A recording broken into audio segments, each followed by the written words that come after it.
Hello, everybody. Welcome. Omar, how are you? Hey, I'm doing great. Unfortunately, I have to go to a collision center appointment to take a look at the Cybertruck, which my mom backed into about a month ago. So I'll be driving for the next 30 minutes, but I'm driving on hands-free end-to-end FSD 12.5.5 on the Cybertruck right now. And I've got to say, it's pretty nice. It may be the best FSD experience across the lineup in some ways because of how comfortable the Cybertruck is. That's awesome. Well, I hope everything works out with the collision, and we will hope to hear more from you about FSD on Cybertruck. That's hell of a news. About Tesla, what is the status of the rollout for FSD on Cybertruck? Yeah, so it's going to early access customers for now.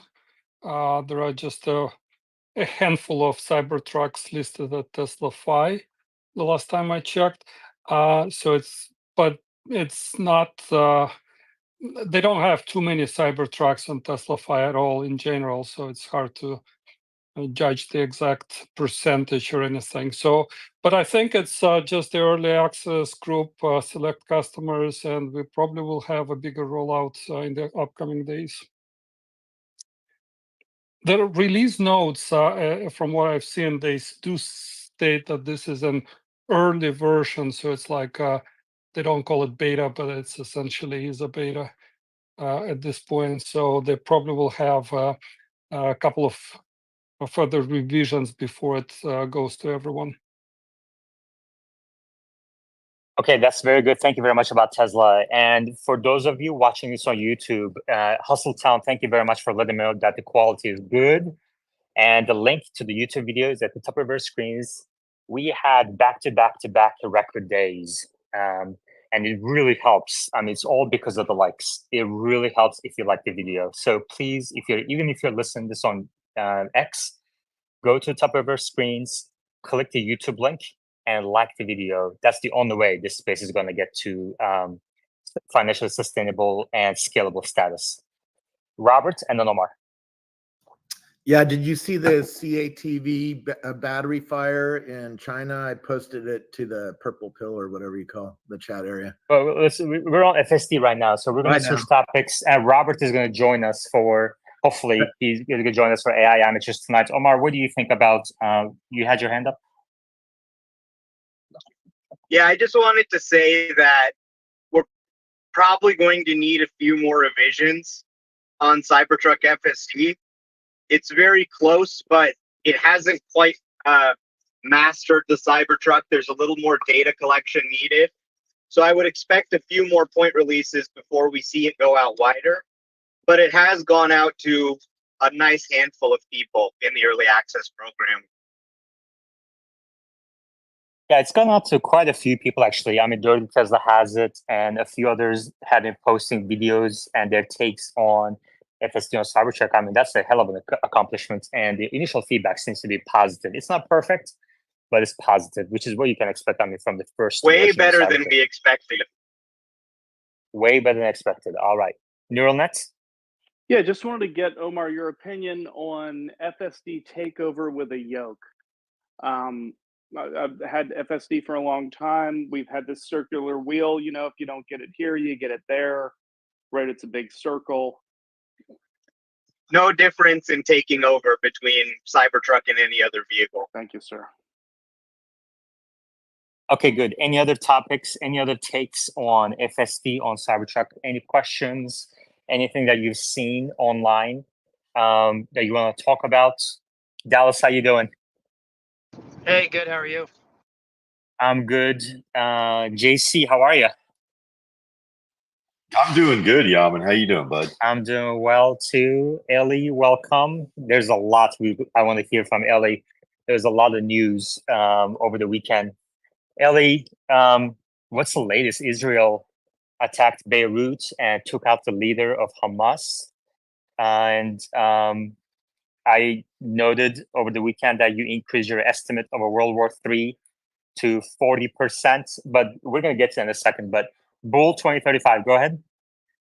Hey, Omar, I saw from Chuck that he said the front bumper camera on the Cybertruck appears not to be doing anything with FSD.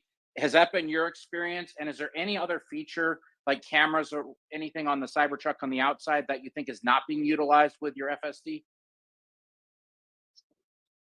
I haven't tested that, but I would take Chuck Cook's word on it. He probably did a pretty comprehensive test. So the truck seems to be driving around fine without using the front bumper camera.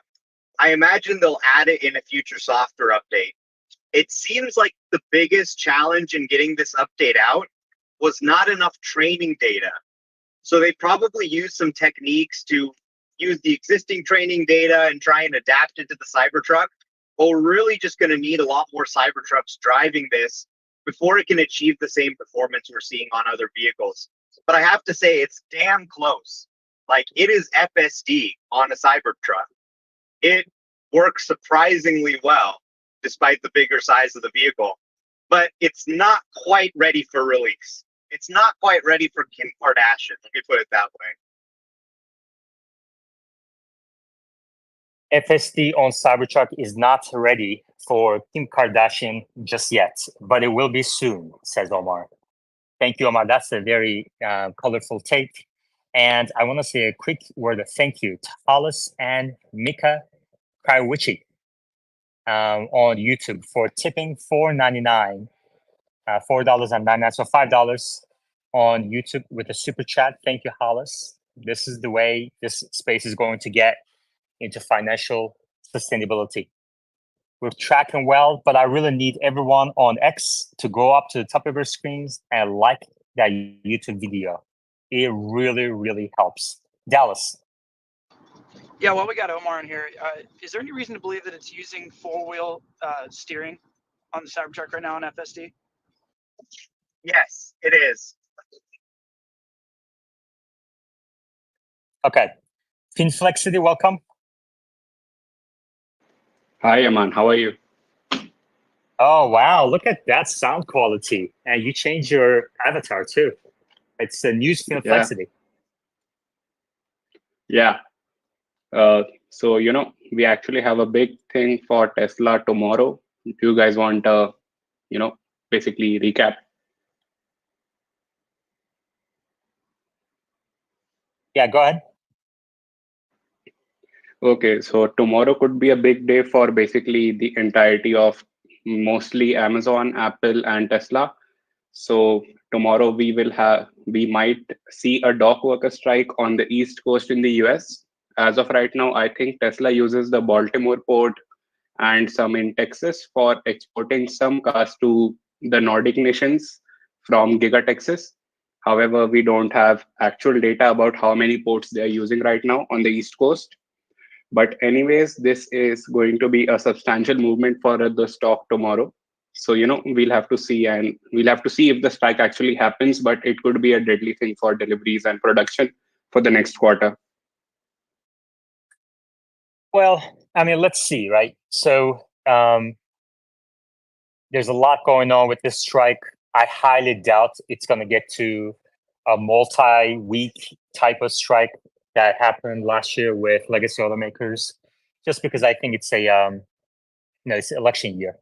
Omar? Why does Tesla need a port to deliver cars? Yeah, Finflex, I don't know if this is going to impact Tesla as much as it would impact, let's say, the European automakers that are importing cars into the US. Neural net? Yeah, ultimately, I work with a company that sources materials globally, and materials in transit are on the water warehouses. That's what we classify them as in our ERP, as an on the water warehouse. And, if you have things coming into the East Coast ports, you've thought about this already. Everybody's trying to mitigate it. There's a certain amount of things you can't change, but yeah, we think about this a lot. Yeah, yeah, exactly. I mean, there's been quite a few companies planning for this. Like, these things are kind of seen coming multi-month ahead, and we've also seen inventories rising in recent months in the US across the economy. So that may be part of it. And combined with the fact that we're in the election year, we're only like just a few weeks away from the election. I cannot imagine federal government letting this extend to a point where it reignites inflation or slows down the economy going into the election. I mean, that would be crazy. So, all right, I think we covered that. It would be a sign of major incompetence. Yeah, exactly. We have a lot to talk about today. Robert replied to the space with some news that actually didn't cross my feed. So let's kind of take a look at this. Robert says, a big Tesla battery supplier had a big fire this weekend. I can imagine this is causing new stress on supply chains for electric vehicles. According to Brian Basson from China News, CATL battery production site catches fire, no injuries reported. A fire broke out at CATL's production base in Ningde City, Fujian province, where the company is headquartered this morning, and the flames had not been fully extinguished as of 2:40 p.m. Beijing time. For more, according to a report in local media outlets in Salian. Another local media outlet, I'm not going to try to pronounce his names, cited a staff member at a grocery store near the production site as saying that the fire broke out around 11 a.m. to 12 p.m. today, and that about a dozen fire trucks came to put out the fire. Wow. Yeah, that's a big fire. Robert, any comments on this? No, I'm not an expert in that supply chain. I was hoping somebody was here who understood the supply chain a lot better than I do, particularly for batteries. Okay, great. If anybody in the audience wants to chime in on this news, which is happening right now, let's go to Finflexity, who has his hand up. As of an hour ago, the fire has been extinguished, and CATL has actually come out and said that it will have minimal impacts on the operation for the factory. And by the location of the factory, I would think that they aren't supplying Tesla Shanghai. Yeah, so it won't have a big impact already. They've said that it will slow down for a few days, but it will be back up soon again. Thank you, Finflexity. That's very valuable information. If you like this sort of valuable information live brought to you, please go up to the top of our screens on X. Look at that pinned tweet at the top in the nest. Click into that YouTube link, like the video, and subscribe. This is the only way Tesla Live can get to sustainable financial sustainability. That's the only way. We have to get to 1,000 likes per episode. That's going to be the only way right now. All right, Neil, go ahead. Yeah, just wanted to make a comment about raw materials versus finished goods and manufacturing. This port strike, if we're importing finished goods, that hurts. That's an acute pain. If we're importing raw materials, as a manufacturer, we're 6 to 12 months in the pipeline. So there's enough time that you can smooth those bumps if necessary, if you have the capital and the desire or financial incentive to do so. But so that's the thing. When these ports close, the acute pain is the finished goods. The long-term pain is the raw materials, but I don't think there's going to be long-term pain. So the focus would be on finished goods. Okay. Ellie. Hey, Yaman, do you still want some updates? Absolutely. Yeah, there's a lot going on over the weekend in Israel. I think we covered the ports topic. If anybody has any other insights, incremental insight, please request to speak. But what's happening in Israel, the Middle East, Israel going into Lebanon and striking Hamas leader and really a number of people from the leadership is very significant news in terms of geopolitics. So let's see what Eli has to say from the area. Yeah, so it's not the Hamas, it's Hezbollah. We've been trying to eliminate that guy for 34 years, and now we had the chance. We took down some other big leaders of Hezbollah and also somebody from Iran. I don't want to say it's good, all good news because people dying, but we had to take him down. so it's been a long period of time. And then some ground forces are trying in the next few days to enter Lebanon, to some tactic forces to see what they can do inside Lebanon instead of just bomb from the air. Also, we had some planes, F-35 and F-15, like 15 of them going to Yemen as well, targeting some targets at the same time almost, including today and yesterday. Also, like in the north of Israel, life is disrupted completely. Nobody's walking there. All the citizens evacuated. They are spread among some, hotels and whatnot. So basically, in the south and in the north, Israel is not on the normal days. Nothing is normal. But in the center, for me, for example, nothing happens. So life still goes on. And yeah, the odds for a full-fledged war definitely got up. Biden want us to strike, ceasefire for now, but we see what's going on. I will stop now. See if you have any follow-up questions. Yeah. So, Eli, please explain to us the difference between Hamas and Hezbollah in just a couple of sentences, because the headline I'm looking at right now from the New York Times says, Israel kills a Hamas leader in Lebanon and conducts raids on Hezbollah positions. So this is ongoing today as well. I think you're right that I misspoke. I meant to say Hezbollah leader was killed over the weekend, but Israel is fighting both sides and looks to be gaining ground on both sides. Can you explain to us just briefly the difference? Yeah, just in broad scale, Hamas is basically whoever is in Gaza, and Hezbollah is from Lebanon. So the leaders in Gaza are Hamas, and the leaders of Hezbollah located in Lebanon. What we know, Channel 12 is the biggest news media. They posted all about Nasrallah. Nasrallah was the leader of Hezbollah. Okay, thank you very much. And just before I go to JC, Eli, you still have your estimate of a World War III starting in the coming months at 40%, up from 10%, right? Eli, you're on mute. Sorry, excuse me. Just to be fair, I referred. You shared the link. You tagged me. I was talking about full-fledged war in this area, in this region. I'm not a big. I'm still not a big believer of, World War III. I'm just thinking now that it's less than 50% that we will go to full-fledged war here in this area. Okay. Okay, thank you very much for making that distinction as well. Eli, you're a very valuable member of this community. Your boots on the ground, over the last many months, you've been reporting from the ground. It's a very dangerous area, so I really appreciate, not to mention your support on Patreon, on YouTube, and elsewhere as well. I really appreciate your presence in this space.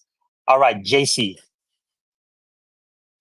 Yeah, thanks, Yaman. Yeah, just to remind everybody, in 1983, Hezbollah killed 241 United States Marines in Lebanon.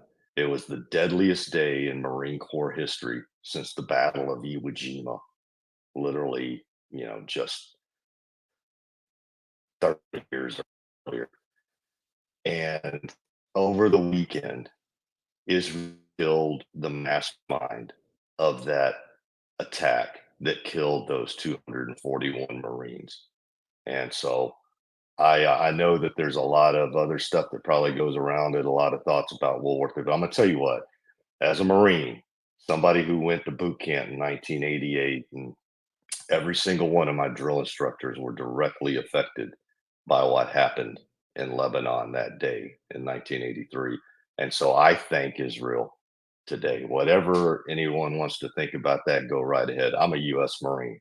So this weekend, I have nothing but thanks, because they got rid of the dude that took out 241 of my brothers. Thank you, JC, and thank you for your service again. Thanks for the comments.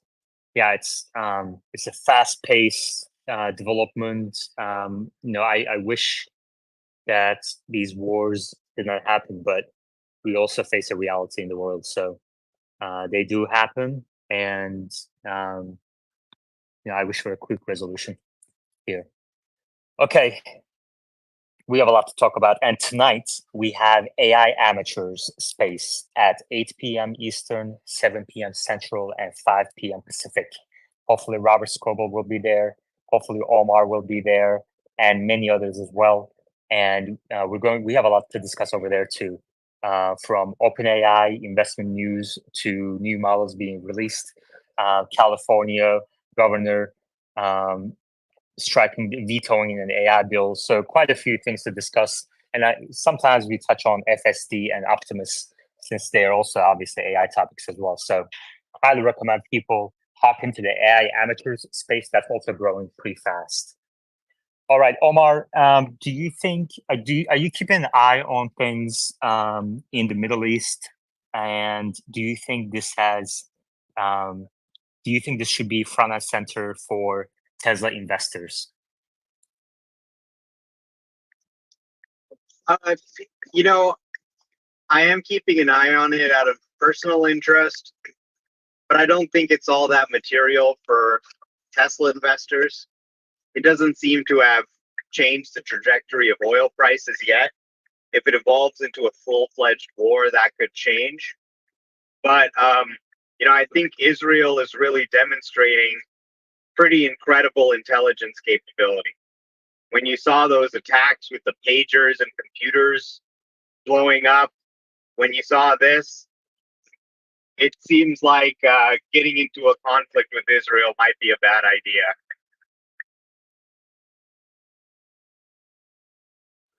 Thank you. Neil? So I'd like to make the comment that given, geopolitical and other tensions, energy independence is an extremely worthy goal, right? And when we talk about energy and what Tesla's mission is, right, it's, we want a sustainable future, but not only that, to the extent that you can generate energy and use it where you are, that's fantastic. So that's solar, right? There's two reasons I bought my Tesla. One was because of autopilot. I thought, I can't believe this is real. I'll just throw my money at it. I love the fact that Elon even had the balls to try it. So I love autopilot. The other one was sustainability. The fact that this scales over time and ultimately you can capture energy anywhere. So there's value there. Huge value in energy independence. Thanks. All right. Thank you, Neil. Omar mentioned oil prices potentially impacting inflation down the line, but we don't really see an increase in oil prices just yet, as he also pointed out. So inflation will likely continue to come down at a pretty rapid pace in the coming months. And interestingly, inflation in Germany is now below 2%. Obviously these inflation metrics, global interest rates, global liquidity, you have to kind of look at this from a worldwide perspective too. It impacts import prices, export prices, etc. So we live in a very connected world. And German inflation below 2%. European Central Bank is expected to cut rates again soon. And Germany also gave up hope of any growth in 2024. So Germany is officially entering a recession. There's a lot going on with German automakers. Obviously, German economy depends a lot on legacy automakers like VW, BMW, Mercedes, Audi, and many others. And we're getting profit revisions from legacy automakers left and right across the world. They're revising their profits, revising their margins, free cash flow forecasts. Stellantis today halved its forecast for operating margin and also said free cash flow is going to be between negative $5 billion to negative $10 billion. This is a revision down from a forecast of positive free cash flow. So it's a very, very material revision down. I think this could be the end for Stellantis. Stellantis stock is halved in the year-to-date period. And also, it's not just the mass market automakers. Luxury automakers like Aston Martin also down 25-30% today. So we're seeing profit revisions, free cash flow revisions from across legacy automakers. In response, GM and Ford and other stocks are also down very substantially. Very interesting developments right on the heels of an upcoming production and deliveries Q3 for Tesla coming in less than 48 hours here. Finflexity, actually, I see Alexander in the news, in listener. If Alexander could come up and share his take on legacy automakers in Europe, that would be appreciated. Finflexity, what do you think about all the revisions, downward revisions from legacy automakers? I actually only saw Aston Martin, but I am sure that the Stellantis revision must have been because of China or weakness there, because Aston Martin was saying the same thing. I think it's an interesting dynamic right now because all of these legacy automakers are highly subject to dealerships. You had dealership sales going continuously right now over the last year. But the problem is that inventories are rising a lot across North America. And then you have China, which is a very big market for all European automakers. And there you have so much competition that you can't hope to sustain profit growth. And, forget about inventory growth. You can't even sustain a thing right now in China. Because, I think Ford's CEO's comments were actually very good because Chinese cars are actually quite fine in quality for the price that you pay for them. I mean, I drove in a BYD for the first time last month, and that was a very fine car. I almost liked it as much as the Tesla I drove in while I was visiting the States. So it's just a very tough environment right now. The biggest question right now is that if these companies start to fail, what will happen to the assets and who will be taking over each other? Yeah. I mean, we've been talking about these stranded ICE assets in this space for nearly 2 years. And, we've been talking about this likely eventual future for legacy automakers over the last 2 years, and it's happening. Everything is moving in that direction. These negative free cash flow figures coming out of Stellantis is an incredibly important red flag for legacy automakers. I would not want to be an equity investor or debt investor in any of these automakers, legacy automakers, because property equipment is a major, majority of their asset side of their balance sheets, and they produce ICE.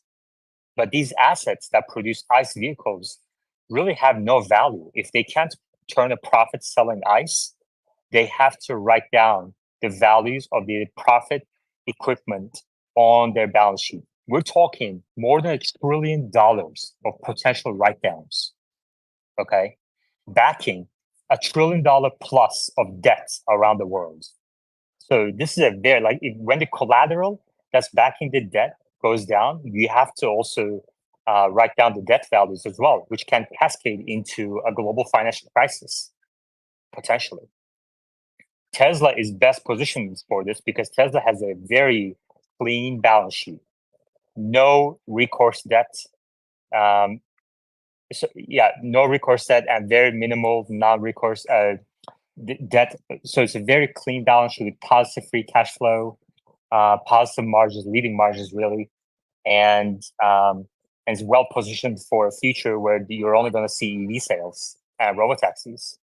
So I just want to make it very clear to everybody, Tesla is not in the bucket of automakers we're talking about here for many reasons. Let's go to Bull 2035 and then Nail. Yeah, I almost fell over on the GM news. I don't know if you saw, Yaman, but they are now having a Cadillac Escalade that they're charging between $140,000 and $180,000 for a 7-seat SUV. And that just shows you right there, they cannot be competitive. Very good. Neil. Yeah, and you're just talking about capitalizing things, right? Different programs, certain assets that companies think they have value in. You can capitalize software costs, you can capitalize manufacturing costs, but ultimately it comes down to a quality of earnings perspective. Like for anyone that's close to the company or anyone that knows what's going on, when you see companies start to just capitalize things excessively, they're just trying to pump EPS. They're just trying to make assets out of nothing. Yeah, so, this is a different topic. but okay, This is sorry. different. You're coming from a I think you're maybe coming from a technology perspective, when R&D expense are capitalized kind of thing. Well, They're just from not, a capitalization perspective, if you're going to capitalize an asset, it truly has to actually Neil. have This is a future different value. topic. Sorry, this is Okay, a different sorry. topic. Yeah. They're not doing, from accounting perspective, they're not doing anything fishy. Okay. I know the topic you're talking about, but that's a completely different topic. Team Flexity.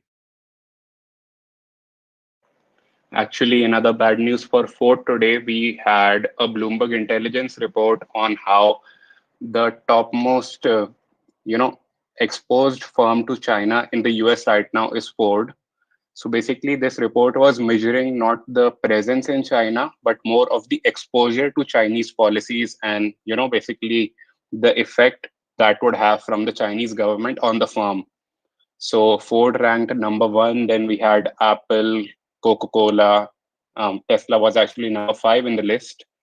And, it's actually very bad for Ford because I think Ford owns like 10 different joint ventures in China, and it will be a big catalyst coming into the Q4 and 2025. Okay, thank you. Team Flexity. So what's with your audio quality today? Why has it improved? Did you buy a new iPhone or something? No, I am actually using a lapel mic today. I just purchased a Samsung Buds 3 Pro, and I think they have better mic quality as well.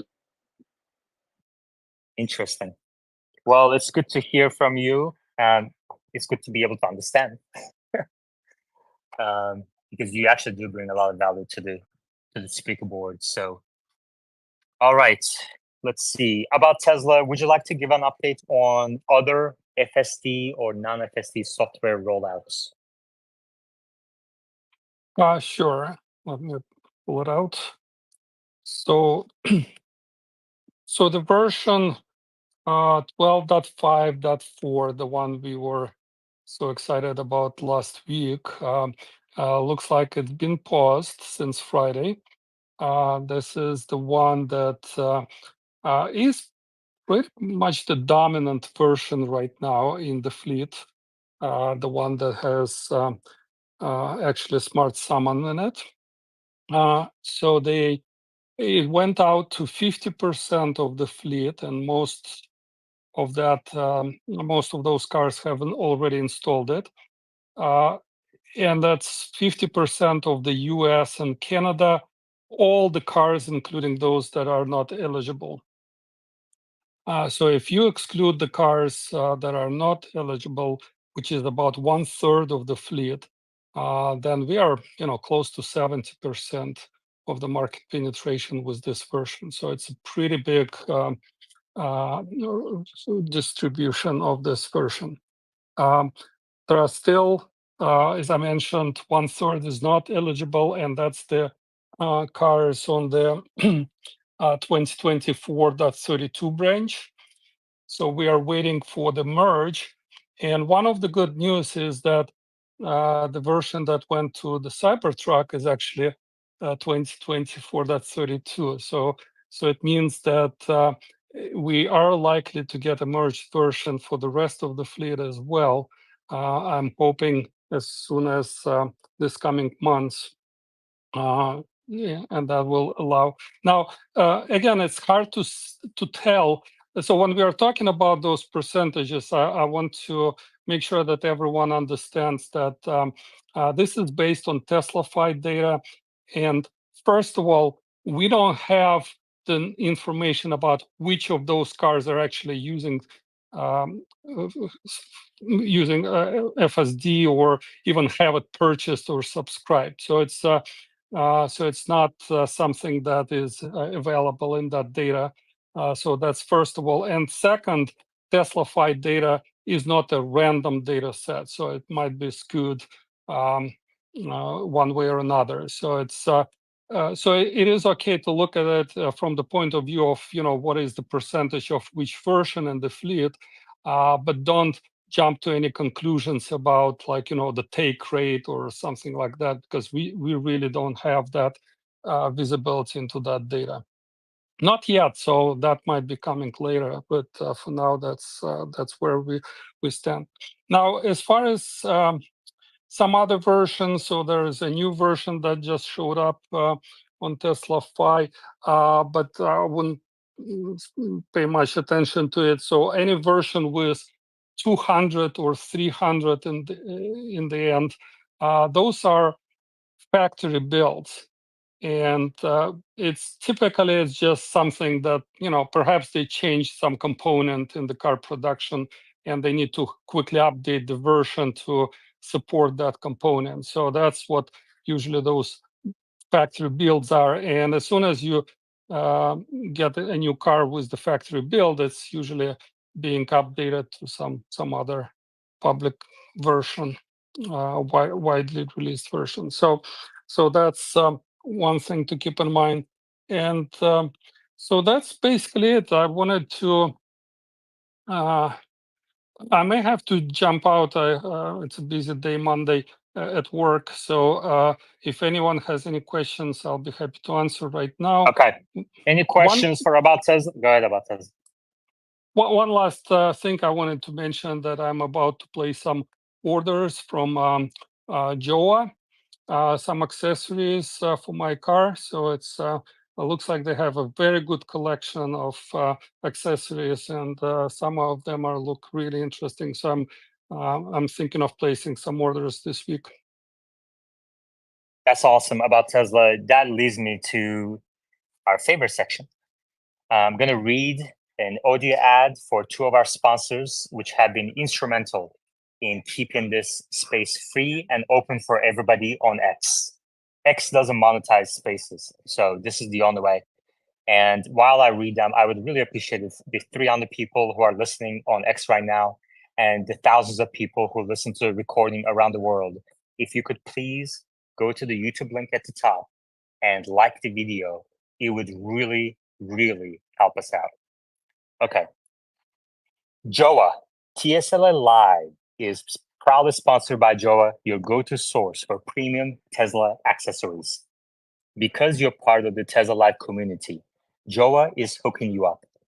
Use code TSLA Live for a special discount about Tesla. Don't forget that. And then Pay More. Pay More buys, sells, trades, and recycles electronics because Pay More believes the best technology doesn't have to come at the cost of our planet or your wallet. Join the Pay More revolution. Visit one of their 100 stores near you or visit paymore.com. Both of our sponsors are at the top of your link, at the top of your screens as well. The links to them. I appreciate it when people check out our sponsors, reply with a word of appreciation for making this place possible for everybody, free and open to everybody on X and YouTube as well. All right, Dallas. Yeah, while we're still on the FSD topic, I've got a question on Summit. If anyone, is that something we can discuss real quick? Yes. Okay. I mean, as we all know, Actually Smart Summon is really, really amazing, and I've had almost zero problems with it this far. Now, Dumb Summon on the other end, I'm not sure if it's being run off of the Vision system or not, but it's essentially useless for me. I don't know if anyone else has had problems trying to get it to pull out of your garage, but I've not successfully been able to do that. I get an error message that says cameras are blocked or something to that effect. There's nothing within a few feet of each camera. So I'm not sure if anyone has any tips there, but that's my experience so far. Yeah. Dallas, I think eventually FSD single stack is going to replace the dumb summon. So for our purposes here, from investors' perspective, it really doesn't matter, right? I also have another reply from Jamie Harshman, who asks, has there been any word on significant Actually Smart Summon failures? So if anybody in the audience has Actually Smart Summon who've been trying it, who've identified any edge cases, please request to speak. Share with us your edge case, because sometimes there are members of the Tesla AI team who listen to these spaces, and they may take note of it, and you may get it fixed. if you share it here. So feel free to request to speak and share with the rest of us. Alexander, how are you? I'm good. How are you? I'm good. So I think you were in the listener mode when we were talking about legacy automakers in Europe and a wave of negative news coming. What do you think of it? Do you have any additional details for us? Not really, but I mean, you spoke of Stellantis. I mean, Stellantis is not just in Europe. They have many plants around the world as well. You were talking of rates also. I think when the rates comes down in Europe, the auto market will probably turn around and to the better. Do you believe that European automakers will catch a tailwind when the rates come down? Is that right? Yeah, it won't be as bad as it is now, I guess. But for sure, it won't go back to the way it was. Yeah. Yeah, I don't know. I think, I mean, I noting your previous comments as well in previous spaces. I think you might be overestimating, some of the. I think they're in terminal decline. I think these automakers are in terminal decline, and as hard as it may be to believe, because they're central to the societies and at least in local communities, and also in Germany's case and Japan's case, to the country's health as well. I think this is the reality they're facing. And not to mention, Alexander, some of these negative revisions don't even have the fines they're going to have to pay next year. But these are revisions for 2024. The emissions fines they're going to have to pay is more in 2025. And even before those massive billions of dollars of emissions fines that they're facing next year, their operations are not profitable and now deeply, deeply unprofitable. And this is obviously as a result of multi-decade ignorance on their part about transitioning to sustainable energy. Alexander? Yeah, are you talking fines in Europe or in the US? Europe. Yeah, you're gonna see that those rules are probably gonna be changed. Yeah, but that's my point, right? Even if those rules are changed, these companies are producing billions of dollars in negative free cash flow. So, and the fact is, the high rates, like the Fed just started cutting rates, and European Central Bank, I believe, started cutting rates maybe a month or two before the Fed. Those cuts are going to take 12 to 18 months to impact the real economy. And monetary policy in the US and in Europe is still, from in a tightening stance. It's not as tightening, but it's still from a restrictive stance. So I think the balance you're expecting on orders, especially for European automakers, is going to take a while. I mean, just look at the US real estate market. In the US, and we have Eva in listening mode, if she could please come up and maybe share with us her expertise. The US real estate market is showing no signs at this time of a bounce, despite the fact that mortgage rates have been declining since October 2022. So 2 years they've been declining for 2%. And we're not seeing any sort of bounce on the purchase mortgage applications. There's a bit of a rumor right now from Redfin, one comment that visits to open houses has increased a little bit, but I think it's going to depend on the health of the employment market, how that translates to actual purchases. And real estate has some correlation with automotive industry because those are both big ticket items. Okay. So I'm watching all of these things very closely on the macro analyst account. If you want to be part of it on macroeconomics, I know it's not in everybody's interest, but you can follow the macro analyst account, who is the co-host right now. These are very important topics, and this week is jobs week. So tomorrow we're going to get JOLTS data. On Wednesday, we're going to get, I believe, ADP data. On Thursday, we have initial vehicle claims, and on Friday, we have the employment report for August. It's very important for Fed action. Finflexity, and then Edward. I think, are you sure of the mortgage data? I'm pretty sure that we had the peak for the mortgage rates in February this year at some 7.8%. 7.8 or 8%, I don't know. Yeah, mortgage rates have been coming down for a long time, but in the last 6 months, they've really accelerated downward. So, they've come down from 8% to now we're looking at 5-handle mortgage rates. So they've been coming down for a while. Let's go to Edward. Edward, do you have the Cybertruck? Do you have FSD on Cybertruck now? No, I have, I saw the EAP, but they're not releasing that, I don't think, for a while until they fine tune it. I was watching Dirty Tesla's thing last night at like 2 a.m. and it looks promising, super promising. So I'm super excited about that, obviously. And but I was using FSD 12.5.4 the other day when I just got it. And I literally had to take it off of FSD so many times, like it was insane. But I think it was calibrating, and I don't know, maybe if you know this or don't know, I don't know. Maybe it was calibrating because yesterday it was like perfect, and the day before it was like hugging the inside curb lane, and I'm like, I have to pull it off because I felt like it was going to hit the curb constantly. So I don't know if it's calibrating or what. Do you guys know? Okay, I see Dallas's hand. I'm going to go to him in a second. But on Friday's space, somebody mentioned calibrating your cameras really helps FSD performance. So if you're seeing any sort of glitches, recalibrate your cameras. Dallas. Yeah, JC, you're not alone there. This is the first version I've had that experience as well.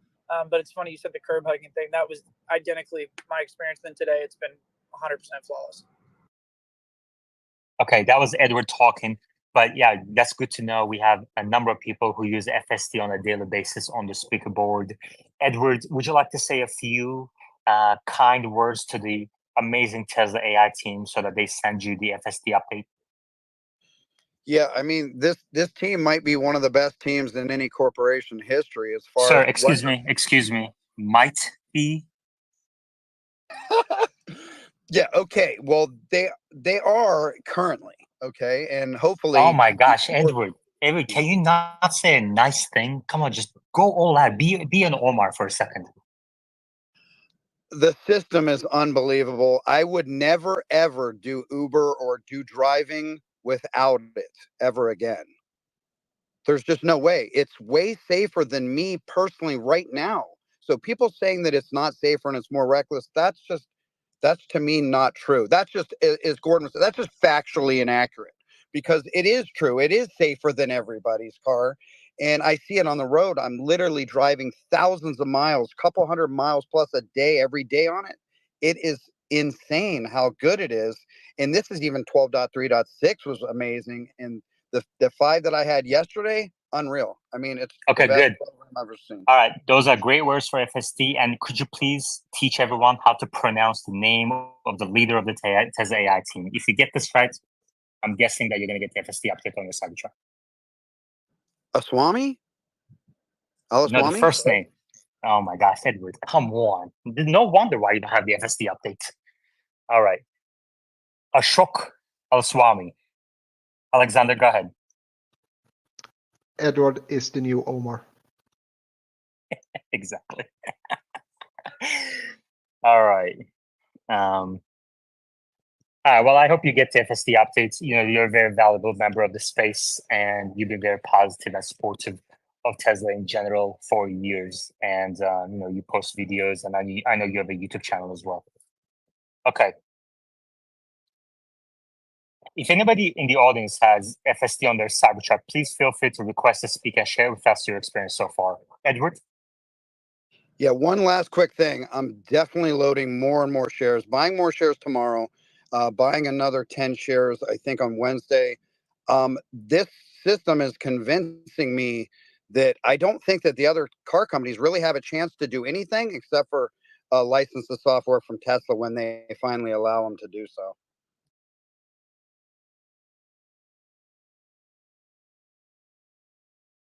Okay, great. I mean, also, I think we should recognize the incredible work that the Tesla AI team is doing. They put out a very ambitious timeline about a month or two ago, and they're hit most of them so far. And I mean, I personally didn't think that they were going to be able to do all this in September, and they proved me wrong. So, congratulations to the Tesla AI team, and I wish them a continued success in October and in the coming months as well. Alexander? Is 1 month prediction really that impressive?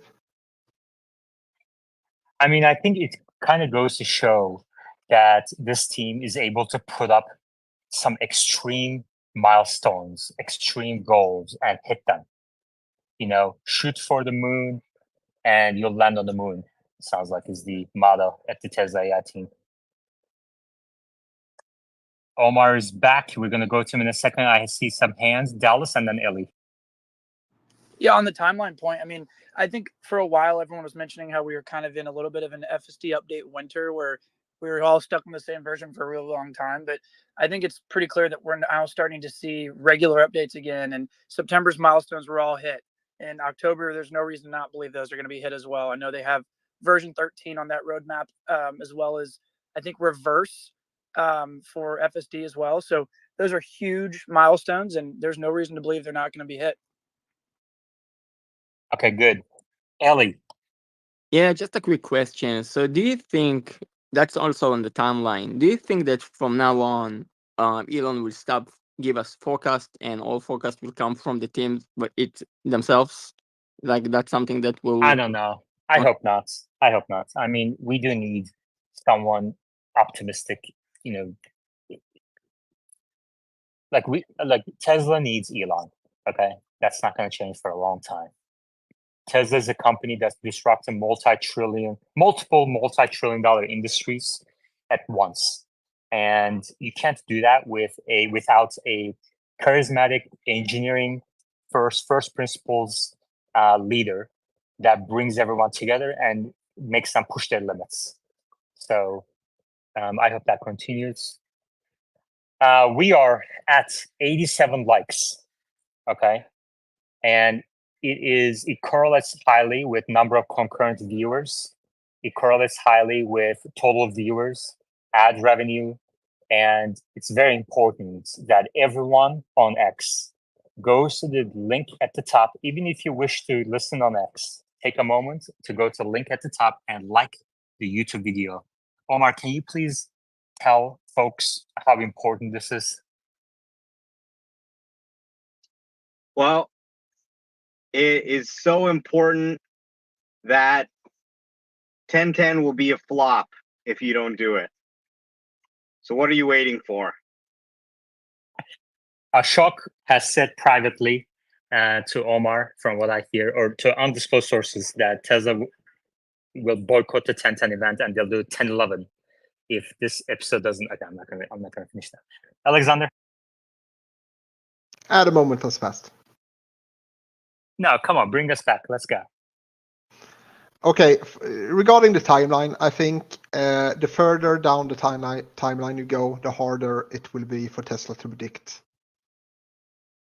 Yeah, I mean, you're right. You know, in Q1, they have very ambitious goal that says, but they do kind of put a caveat on it. They put an asterisk on it, pending regulatory approval. They say FSD in China, FSD in Europe. Alexander clearly today woke up from the wrong side of the bet, and he's on the negative side today. We have the negative Alexander, but usually what happens when I call him out like this is that he switches to the other side. So let's see if that happens. If you want to push Alexander on the positive side, please like this video. We are at 97 likes. We are so close to 100 likes, guys. All right. Let's see. Hey, Robert, I'm going to ask you this question, AI amateurs too, because even though we have some common listeners on both podcasts, we do have unique listeners as well on either podcast. Robert, we just got news that California governor vetoed the AI safety bill. What do you think about that? Yeah, that's pretty sizable. A lot of people are celebrating that decision.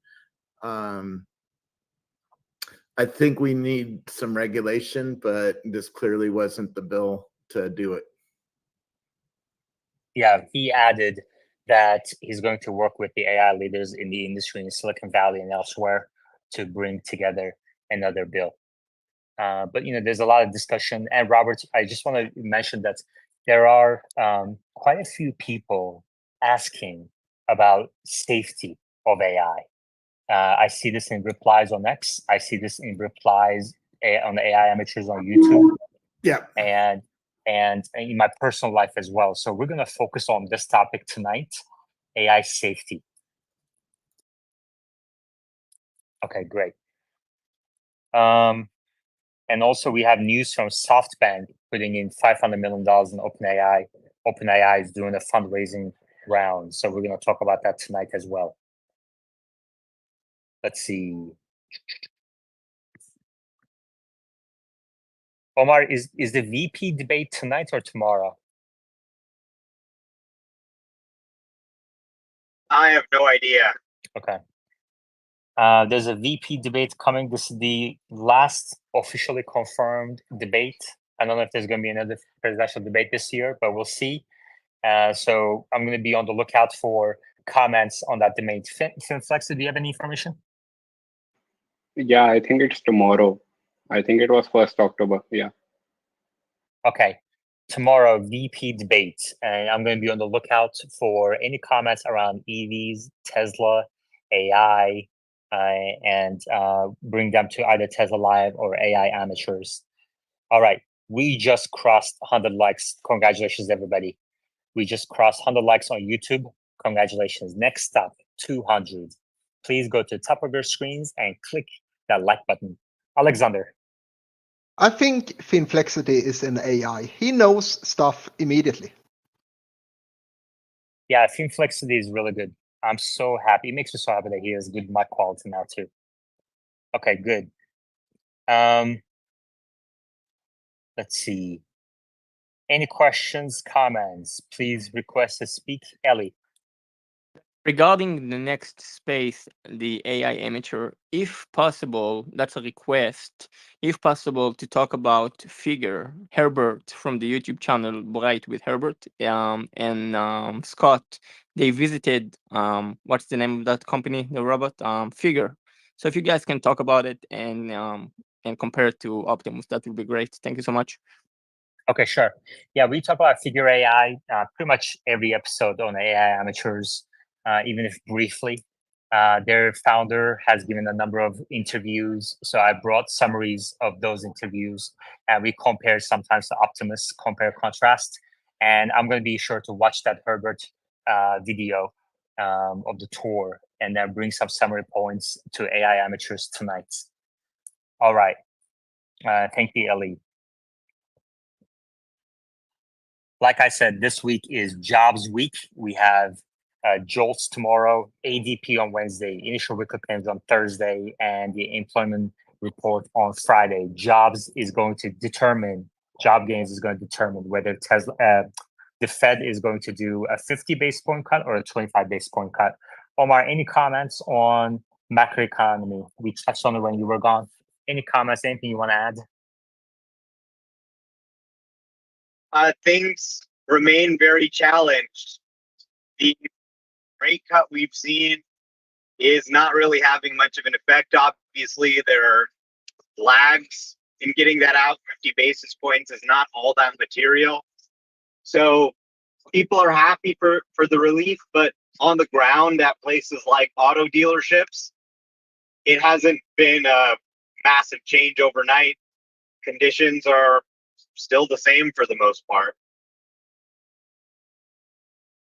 Yeah. The auto industry in general facing quite a few headwinds right now with high interest rate, high loan rates. Even though rate cuts started, it's going to take some time to bring down the actual auto loan rates, and also potential strike on the East Coast, West Coast. European automakers are facing extreme competition from Chinese automakers for importing vehicles into Europe. Stellantis is trying to get rid of, like Alexander mentioned, Stellantis has production. I mean, all these global automakers have production around the world. and they're trying to get rid of a ice factory, 10 cents on the dollar, and they can't find a buyer. So I think we're in the kind of the midst of it now. We're facing extreme challenges for these ice automakers. They're going to see their ice equipment and factory values decline. And importantly, these factories back $1 trillion plus of debt around the world. So we might see some challenges in the financial sector across the world if this accelerates. Alexander, any news from Germany or Finflexity? Any news from Germany, Volkswagen negotiations with labor unions, potentially closing down factories? I haven't heard anything about that yet, but it's probably gonna come soon, I think. Okay, Finflexity? I saw on TradingView that the shares went down today, but I don't really check up on Europe a lot. I probably should. Okay. Yeah, I mean it's got implications. I think it's a little surprising that labor unions still have very high negotiation power. Boeing is also going through the thick of it right now, despite the fact that unemployment rate has been rising around the world and not just in the U.S. Inflexity? Yeah, I think there were also some localized strike or negotiations in the US as well for Ford and GM plants. I'm not sure though. And I think it's very interesting that all of these labor unions right now, all of them are actually trying to make sure that their contracts ending syncs up. So basically all of them have their major contract ending at May or April of 2028. So it's like 4 years of calm, and then at once all of them will have their contracts renewal. Thank you, Finflexity. Appreciate it. Robert, how are you doing over there? Doing good, trying to catch up with the world. Yeah. Robert, what do you think about what Tesla AI team has been able to accomplish in September? I mean, including myself, many of us didn't expect that ambitious timeline to be realized, and they're checking box after box now. And what does this mean for the future of FSD and Optimus? The speed seems like the speed of learning has sped up, and Tom Gruber, the founder of Siri, told me that's what matters in AI. If you can speed up the learning rate, you can get there faster and beat everybody. There's no competition for Tesla right now. The fleet size, all the stuff we've been talking about for years is starting to happen. I still think we need a year to two to finish this off and really get march down the nines, as we call it, get the error rates way down so everybody recognizes this is amazing, right? Still is making a few mistakes here and there, particularly with the path planner. It doesn't get off on exits once in a while, stuff like that. Thank you, Robert. I'm excited. Yeah, Okay, I'm just excited. It's just amazing. I mean, I drove it several hours this weekend, and it's just everything's on track. I think 1010 is going to be a big deal. what do you think is going to be the biggest news that comes out of 1010? I have a feeling it's going to be Optimus. If they have some really good demos and we get to meet, the people who got invites get to meet Optimus and see the state of where that is, I think that could be a surprise to people. Yeah, it's interesting that Tesla, on the invite, they say "we robot." They don't really say anything about robotaxi. So you may be right. Maybe there will be some demos of Optimus. But on the other hand, again, this is in LA in the design center. Yeah. So yeah, it's good. Saying Optimus and robotaxi goes together like peanut butter and jelly. Because hey, if I need to go to the airport and I have a Tesla coming picking me up, I'm old and I have a bad back. I can't get my luggage in the Cybertruck. Oh, the Optimus might pop out and put it in the back, right? Yeah, maybe. Omar, what do you think? We have on LinkedIn some people on the Tesla bot team posting things like, going to be a great event and can't wait to show what we've been working on. And we've also seen on the ground at Burbank about 20 cars driving around, normal Tesla cars, 3s and Ys.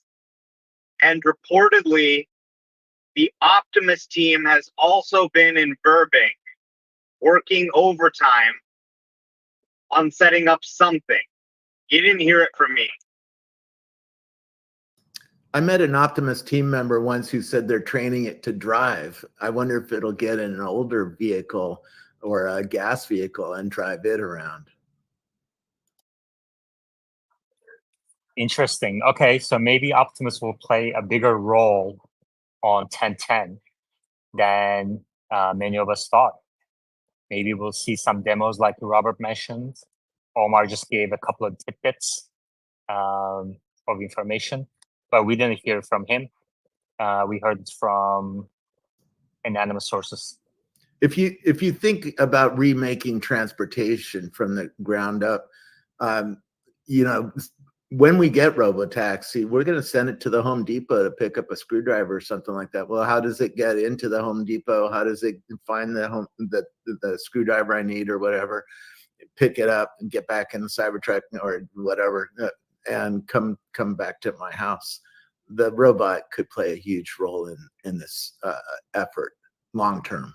Maybe not next year, but I'm hoping to see a real roadmap of, you know, and get a much better understanding of how fast the Optimus is learning. Okay, very good. Let's go to our robotics expert on the space right now, Alexander. Yeah, I wanted to ask Omar if he thinks 1010 is going to be a 10 out of 10. We'll see. I mean, I think it's going to be a really exciting event. We haven't seen a product unveil from Tesla for a new vehicle in 5 years. So they've been working on some cool stuff. I'm excited to see what it is. You know, one of my followers, sorry, Alexander, go ahead.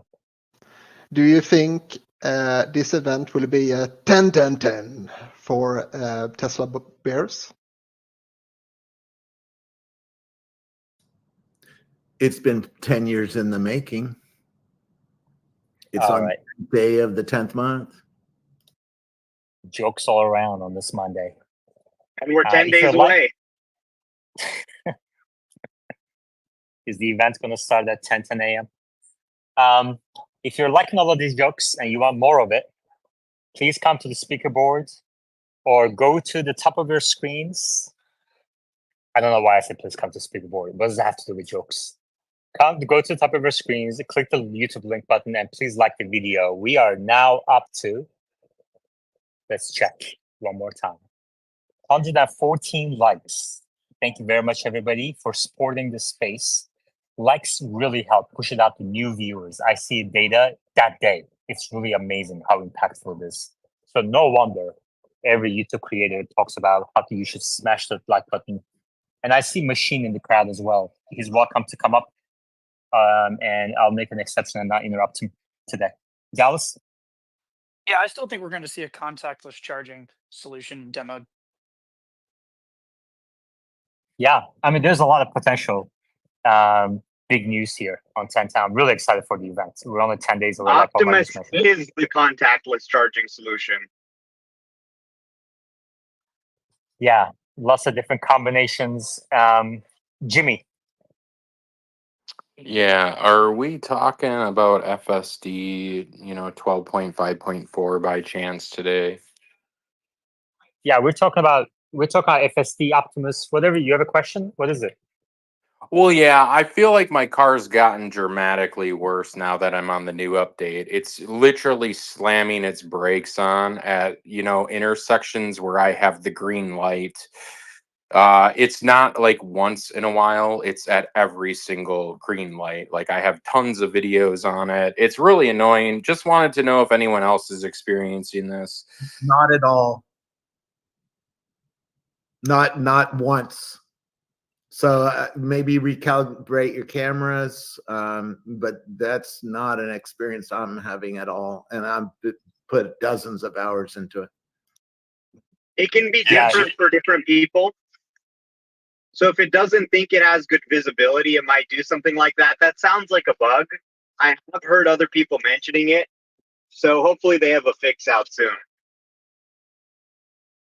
JC. Yeah, it's interesting, Jimmy, you mentioned that. I saw some post on X earlier today where some other folks were also saying that they've actually felt regressions going to 12.5.4. And then they did, and again, go look at the owner's manual on this, but something, and maybe Omar can speak to this, but something called off gassing, that what they've noticed is a lot of the people that are having these problems, there's been like a lot of gas buildup on the front cameras, and as soon as they got that cleaned off, good to go. Omar, would you be able to are you available for another deeper conversation on YouTube where we can dig into these things a little bit, give some tips to FSD users? And also I want to ask you about about Waymo versus FSD as well. Sure. Okay, great. Let's go to Northern. And in the meantime, on YouTube live chat, Machine's mom is in YouTube live chat and says, "Here comes my boy." Hey, what Robert said about Optimus helping people with a bad back got me thinking about ADA requirements. Does anyone know what the ADA requirements would be on robotaxi? Like, if somebody's on an electric scooter because they weigh 500 pounds, does there need to be a special vehicle with a ramp, to get inside?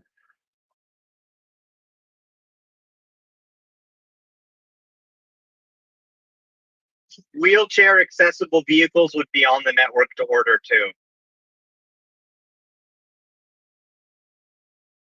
Okay.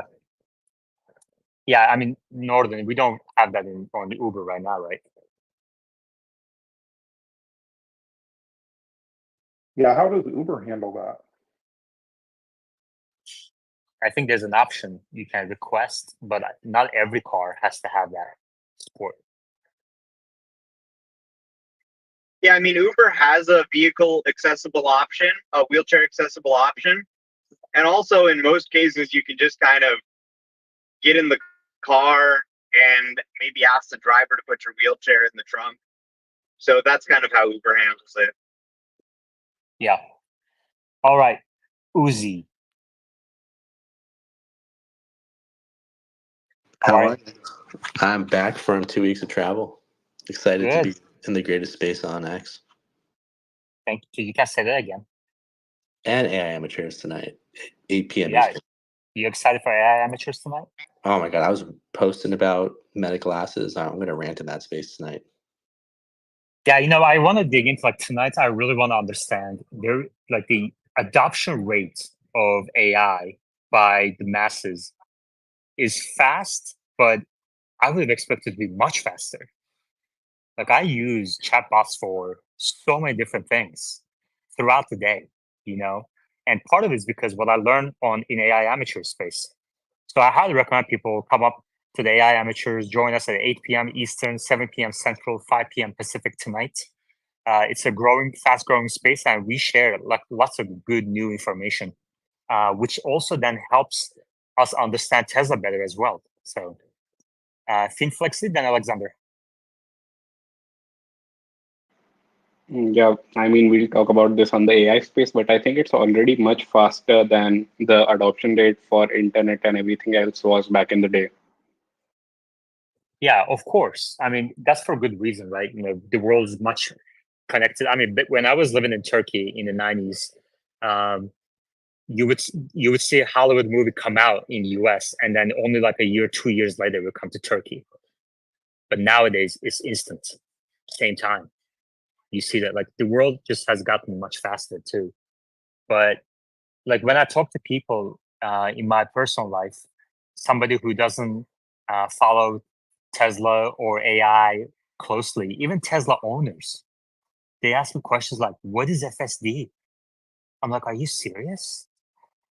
Like this happened just literally 2 days ago. He just bought a Model Y. Okay.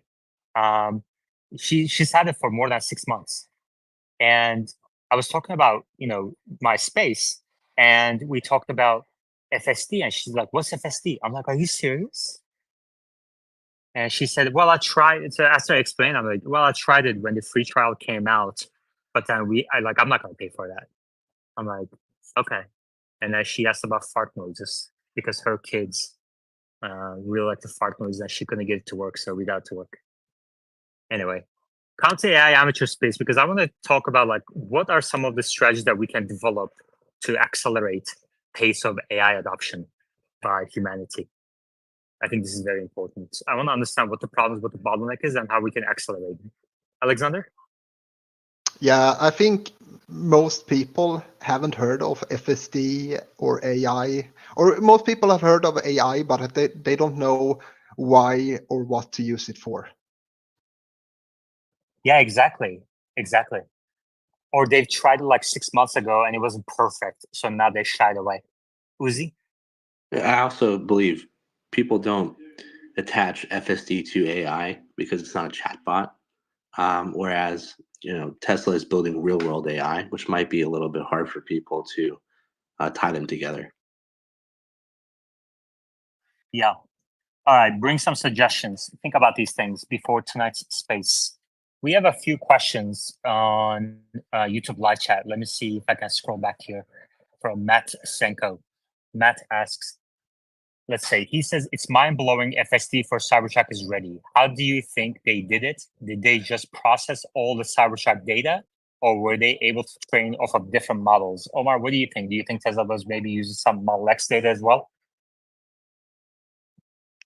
I think that they're likely leaning heavily on synthetic data and generative AI approaches to scale their data set and adapt it for the Cybertruck, and that we should continue to see performance improve as we get more real data from the Cybertruck. Because the synthetic data, while it can get you most of the way there, as we've seen, it is not going to be quite as good as having real data from the Cybertruck itself. So ultimately, we need to get deliveries up. We need to get people using FSD and generating, real data as well. And then the performance will be just like any other Tesla, if not better. Okay, very good. Thank you. And Matt Senko also says, Omar, maybe Tesla was using lots of compute for training Cybertruck FSD. Now that FSD has expanded to Cybertruck, do you think this means compute power is now available for the rest of the fleet? More compute power is available for the rest of the fleet or other like Optimus? Okay, guys, we got version 1 of FSD out for the Cybertruck now. We can stop training it forever. Good work, team. No, now they're going to need even more training compute. Luckily, they're bringing on training compute like crazy. Okay, good.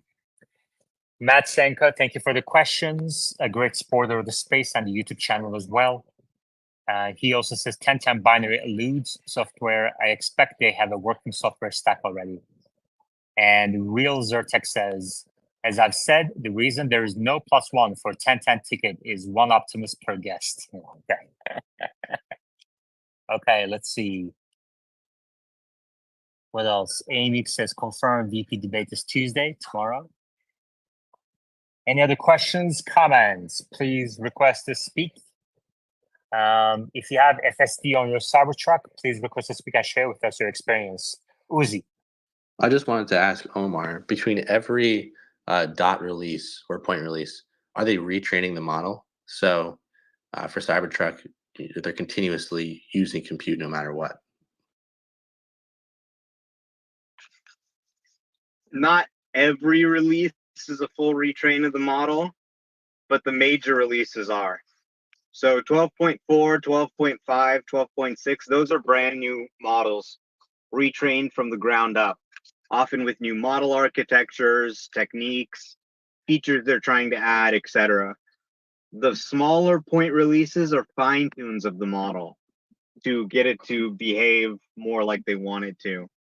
So fine tuning is much easier to do than training a new model from the ground up, and it can let you sort of make little tweaks much faster. Okay. There seems like, so somebody replied, stock just took a big dive, down 2%. Tesla stock is down 2%.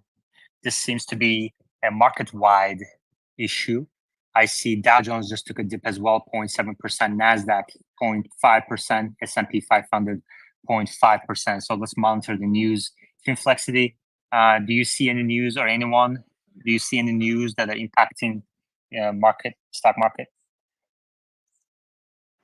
I was actually reading up on Nike, but yeah, you're right. Everything just went red suddenly.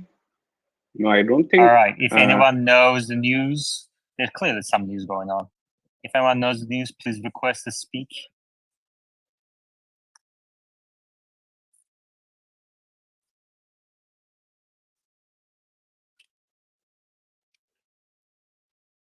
Let's see.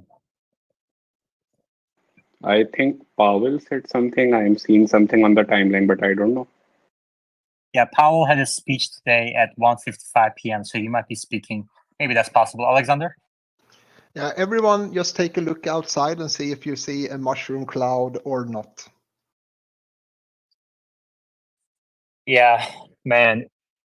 Like I wanna laugh about that, but I can't. That topic really, like, you know. Mike. Hey, Yaman.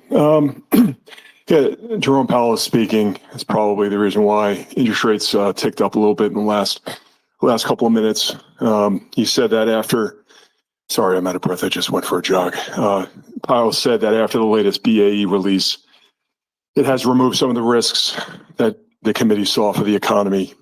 So he says that the committee feels it's not in a hurry to cut rates quickly. That's probably why the market sold off a little bit and interest rates spiked a little bit in the last couple of minutes. Okay. Do you take that as an indication that they're going to cut 25 basis points versus 50 in the next one? I don't care about overnight rates. Everything is about the 10-year.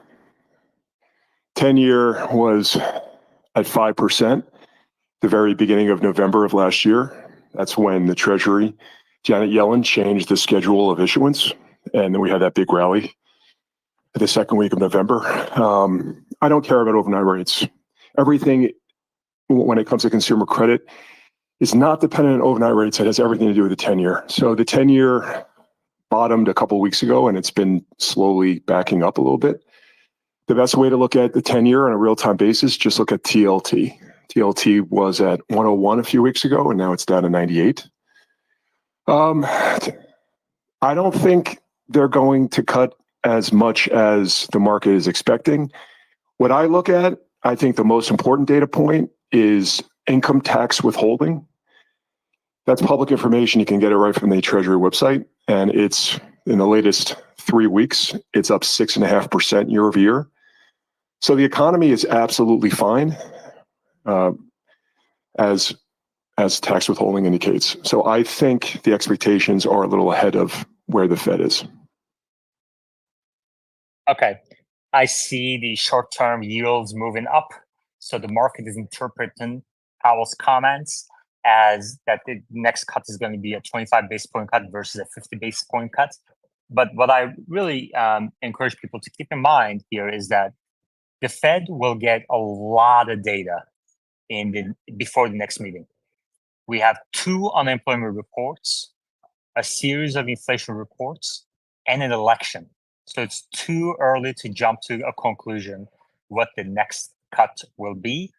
And as Mike also mentioned, rather than short-term rates, what kind of matters more for all the loan rates is the 5 and 10-year yields. Let's go to Finflexity, then Omar. Yeah, I think him saying that that they are not in a hurry to cut quickly basically just triggered stop losses for algos. Okay, Omar. Yeah, as we talk about the port strike earlier in the space, you do see the balance of risks tipping more to the side of inflation. We all remember how this inflationary cycle started. It was really started by a supply shock due to the COVID pandemic, affecting in particular ports, which became jammed up. There were, issues shipping across the world, large items being shipped, a transfer of payments that used to go into the real economy into shipping. And that's what really started the inflationary cycle we're seeing. I think a port strike, I hope it's averted and that it doesn't become another supply shock. But if you do have a supply shock that's driving up prices for ordinary American consumers, that does push the balance of risks a little bit more towards inflation flaring up again. And that may result in a slower pace of cuts than the market is maybe hoping for. So I Okay. think that is also something to keep an eye on. Okay. I just want to point out, Tesla Live is the place where people come to when there is a reaction like this, when there's an unexplainable or kind of seemingly surprising price action. They literally come to Tesla. I see this in the participation numbers, both on YouTube and on X. And if you want this space to be financially sustainable, please go up to the top of your screens on X, click in that tweet at the top in the nest to the YouTube link and give it a like. It really, really matters to the viewership numbers, engagement numbers, number of new viewers that the space goes out to. And I think this space has very high quality information about Tesla technology. And I wanted to spread it out to new viewers. So you can help right now for free. Go to the top, click that link, and click the like button. It really helps everybody. Thank you very much. This is great. I mean, I just asked a real quick question. What's happening? And I get like 5, 7 replies. Paul is speaking, Paul is speaking, Paul is speaking. And then somebody said ground war in Israel. Like I said, I mean, these are, as FinFlexy pointed out, maybe some algos getting triggered on comments. But this is, I caution people from jumping to conclusions here because inflation is coming down. There's indications that inflation will continue to come down at a very rapid pace. Germany inflation, for example, just went down to below 2%. And CPI and PC numbers forecasts are being revised down going into next week. This week, we're going to get unemployment numbers as well. And I expect further cuts. But the Fed will get major reports before their next meeting. 2 employment reports, CPI, PPI, PCE numbers, and a bunch of other inflation data as well. So let's go to Bradford. Bradford's on board. Bradford, what do you think about this recent move? How do you kind of approach these significant moves in a short period? Well, I'm going to slightly change the subject because I don't have too long. I'm curious, Omar, you tried the end-to-end stack with Cybertruck. I'm curious how it's doing on the highway when Tesla first went end-to-end on version 12 in city streets. It got rid of 90% of the issues. How are you seeing it do on the highway so far?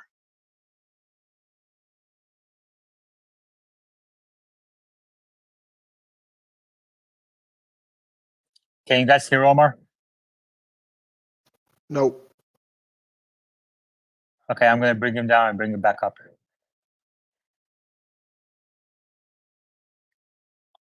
He's driving today. That's why his connection may be a little iffy. He talked about earlier. Anybody else who wants to answer the question from Bradford? All right, Omar is back. Omar, go ahead.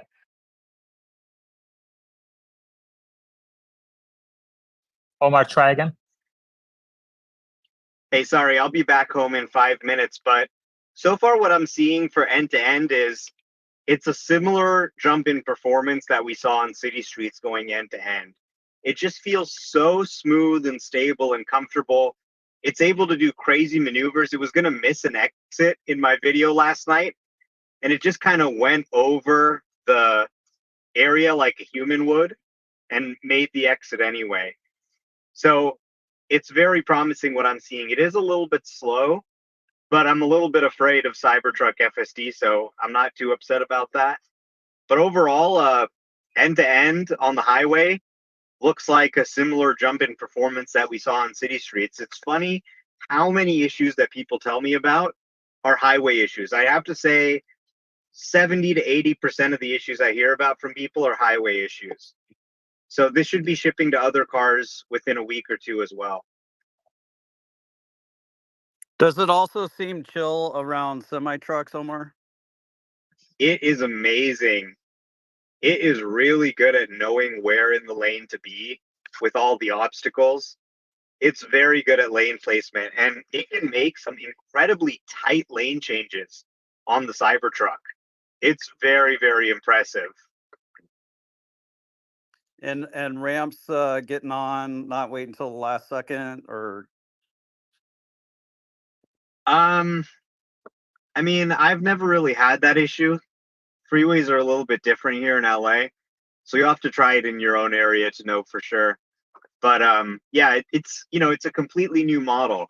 It's essentially the same city street stack. You don't see any difference. It just stays on the city street stack as it gets onto the highway.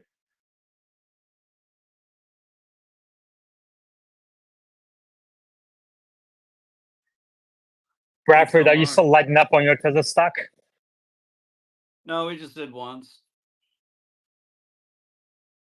Is that how you're going to position into 1010? Yeah, we still have a lot of shares, so I think we have more shares than Gerber Kawasaki at this point, still, even despite lightening up. So yeah, we're happy. Still long and strong. Not financial advice. I got to run. I'm sorry.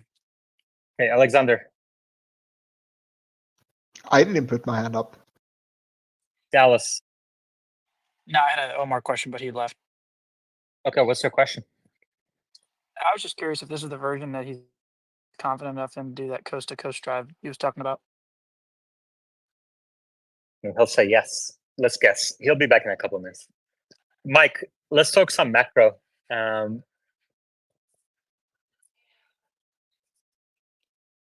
Man, I just remember those conversations we used to have 2 years ago. What a world we live in today. Were you expecting a 25 or 50 base point cut? I honestly, I don't care. Focus on the 10-year. Everything's about the 10-year. So, 10-year went from 5 to close to 3.5%. Mortgage rates are back down to 6%. Housing transactions have been down for 48 straight months, year over year. Housing transactions is a big, huge component of the economy, given the kind of the tangential stuff that people do when they buy and sell homes. Kind of creates a friction in the economy and makes difficulty for people to change jobs and so forth. So, with mortgage rates now around 6%, I think that's going to be, if anything, it's going to be a boost to the economy. So, like I said, you've got year over year income tax withholding up 6.5%. So I think kind of the tailwind of deflation could perhaps be in the rearview mirror, and maybe it's the bottom of that economic condition. So I'm a little concerned about inflation kind of reigniting over the next 6 months. Okay. Do you have any predictions for Q3 deliveries? All I do is look at Troy Teslake and kind of take his word for it. My concern, listen, Tesla's my biggest position. I'm not concerned about short-term stuff, but as it relates to third quarter profit, I'm a little concerned given the 1.99% rate for Model 3 and Model Y throughout the quarter to see how that impacts profitability. But I don't care. I'm a long-term investor, so I don't care about the quarter-to-quarter profitability. Okay. Yeah, I mean, near-term profitability is going to be challenged because there's just a lot of overcapacity across the world, automotive right now, and EVs as well. So there's no question profit margins will continue to be challenged for the coming quarters, but FSD is improving really fast. So maybe that will make a difference in terms of Tesla's profit margins while everybody else revises their margins down. Omar, welcome back. Dallas has a question for you. I'm back home. I got a good internet connection. Okay, great. Dallas, go ahead. Yeah, I was just curious if this is the version that you're going to do your coast to coast journey on. Yeah, I think now that it's end to end, I mean, probably not this particular build. They'll probably have a new build out before then. But it is time to start planning the coast to coast drive and making some attempts.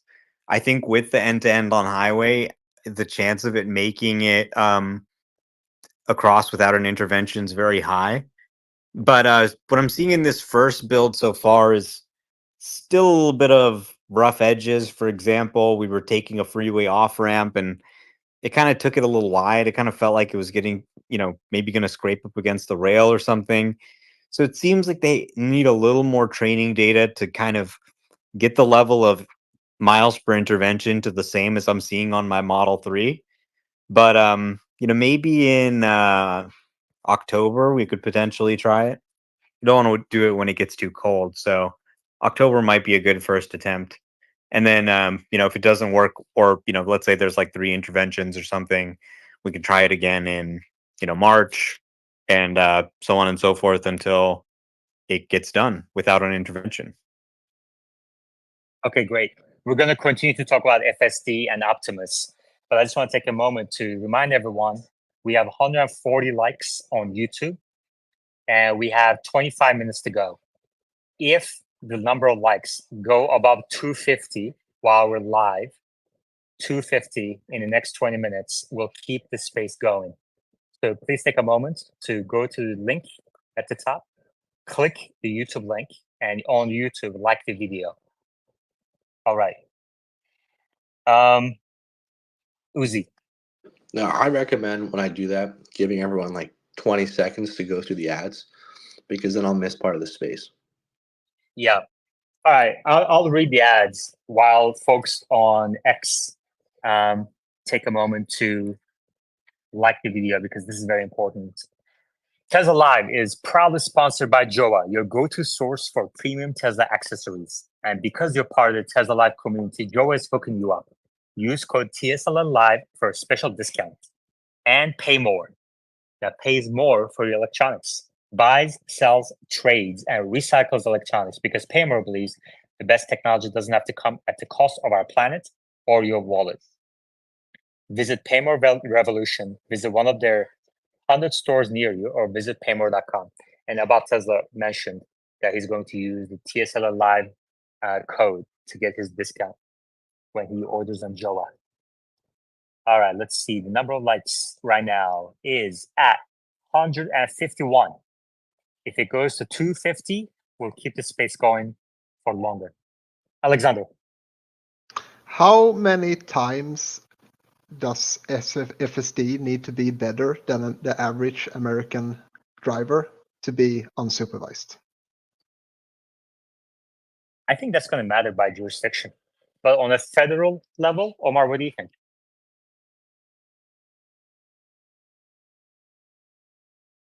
Probably twice is fine, I think. I mean, even if it's just slightly better than human, it would make sense to roll it out to everybody. But yeah, it may take at least twice as much, twice as better to convince the regulators. But this thing is improving so fast that I don't know if the slightly better versus 2x better is going to take much more time. Alexander? Yeah, I don't think twice as good would cut it for the rest of the world, due to the fact that you are 4 times more likely to end up in a deadly accident in America versus, like, for example, Sweden.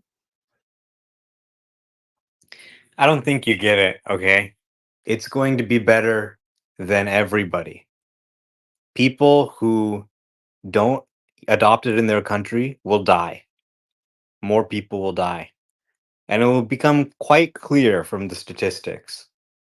So this thing is just paying attention all the time. It's looking in every direction. They're able to connect to the internet and talk to each other. The rate of accidents and crashes is going to be way, way below human level. At the point where it's a little better, you can say, okay, yeah, allow it.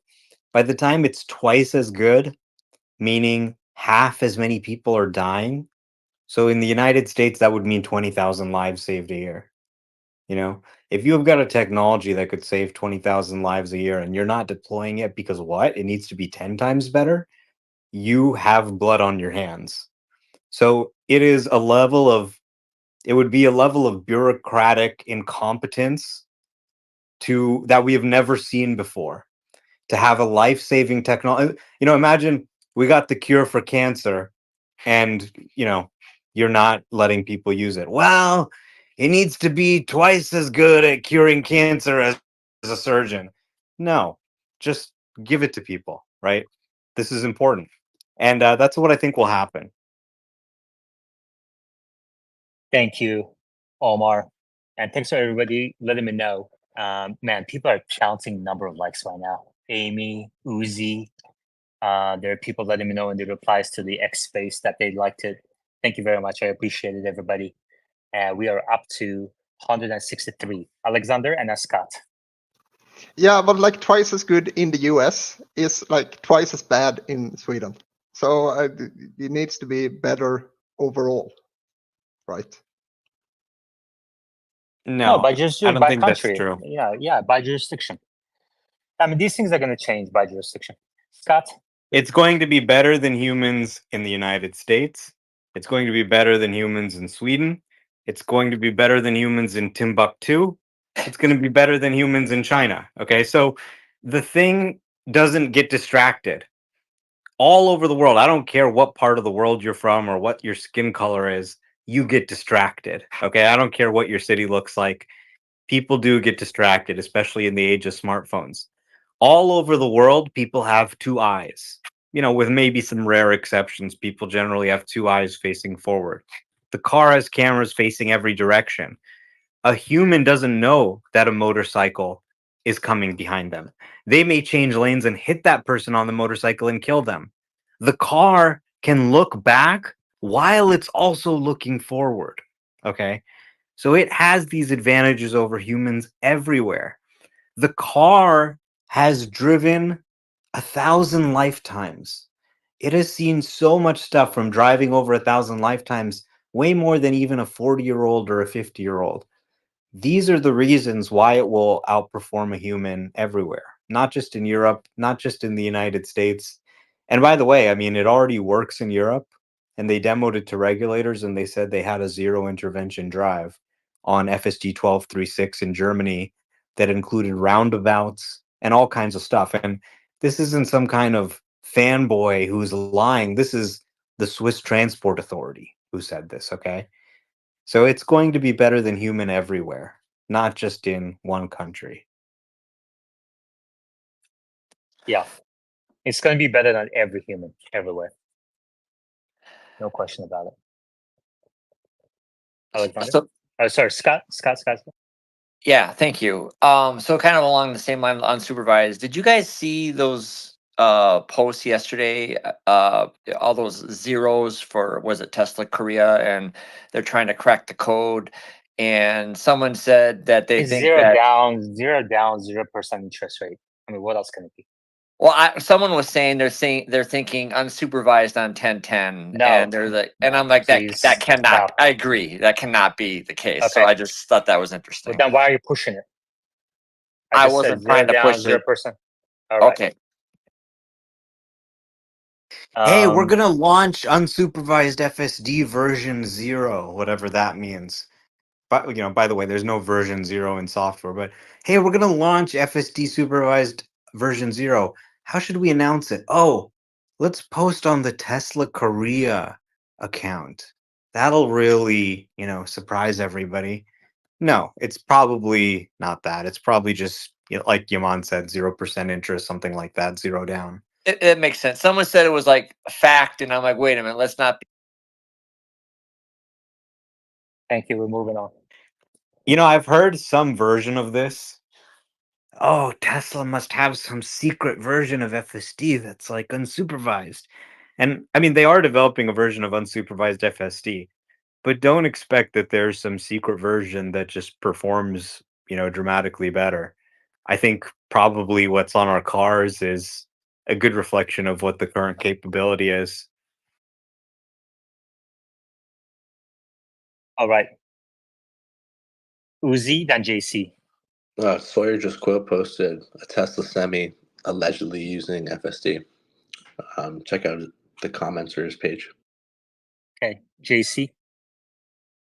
The event is going to be a 10 out of 10, and the next day is going to go to 11. That's the only thing you need to know. All right. Sawyer says FSD on the Tesla Semi is going to be so nice for the drivers. Will make those long trips much better. Posting a post by Zenigler, who says currently testing and calibrating. Let's tell us about it in Tesla Live with the link to the space, and maybe he'll join. There's only one way to know. We're up to 170 likes. Congratulations. We are 80 likes away from keeping this space going. And we have 14 minutes to get there. Mike, how are you approaching the 1010 event? What would change your view about Tesla's fundamentals, long-term fundamentals? Seeing what would change either positive or negatively your view of Tesla's fundamentals? That's a great question. Everything is a bet on autonomy, and to the extent that they solve that, and then the next question is how transferable, how synergistic is it when they apply that to humanoid robots? And my question for you: did you listen to Andrej Karpathy's interview a few weeks ago? I forgot what podcast it was on. I think it was 3 weeks ago. He was incredibly bullish. Of it, yeah. Yeah, I recommend everyone take a listen to that. He was extremely optimistic about FSD relative to Waymo's approach and also the transferability to humanoid robots. Never heard Karpathy as optimistic and bullish on what Tesla's architecture as he was 3 weeks ago. What stood out to you from that interview? Like any specific sentence? It was really the comparison to Waymo's approach. Very simply, he said that as many speakers on your space have been saying for a while, Tesla has a software problem and Waymo has a hardware problem. And software is a lot easier to solve with advances in AI and transformers than hardware. I think that's probably the number one thing that stuck out. Omar, you seen that interview, right?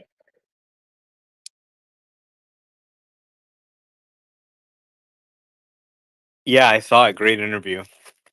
Did anything stick out to you? I don't know if there was any new information in the interview, but Mike says that he has never seen Karpathy more positive than he was on that interview about Tesla's FSD feature. Yeah, I completely agree with Karpathy that Tesla is actually ahead of Waymo in getting to the finish line in autonomy. And most people don't realize that. They think Waymo's ahead because Waymo has a driverless service and Tesla doesn't have one yet. But when you really understand the technology,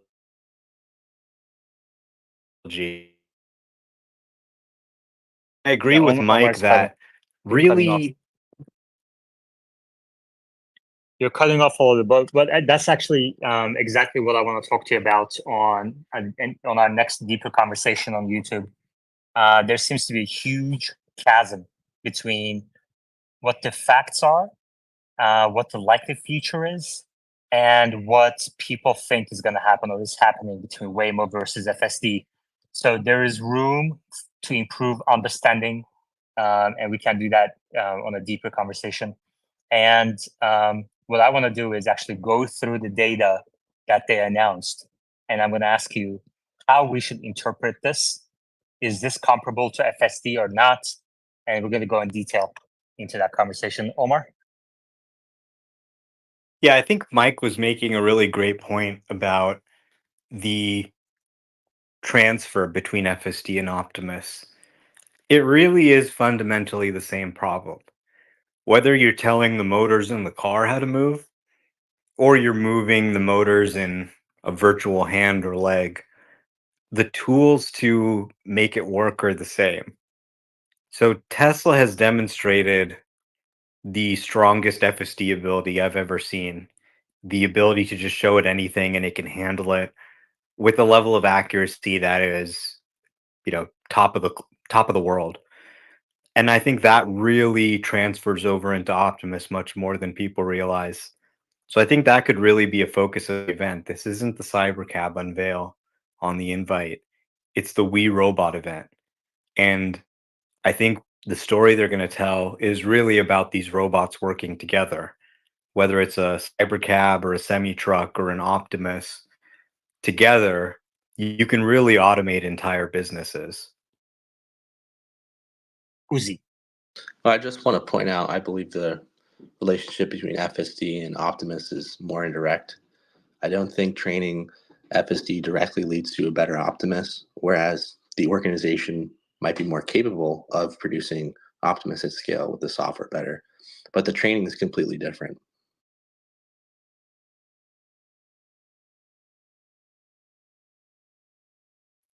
Maybe Tesla AI team can share some thoughts and data on that.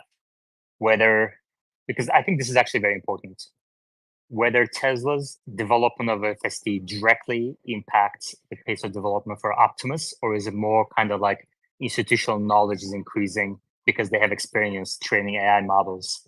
And, I suspect the answer is somewhere in the middle, but it would be nice to hear more details and kind of framing from the Tesla AI team on that front. That's actually very important to the valuation of the company, the intrinsic value of the company.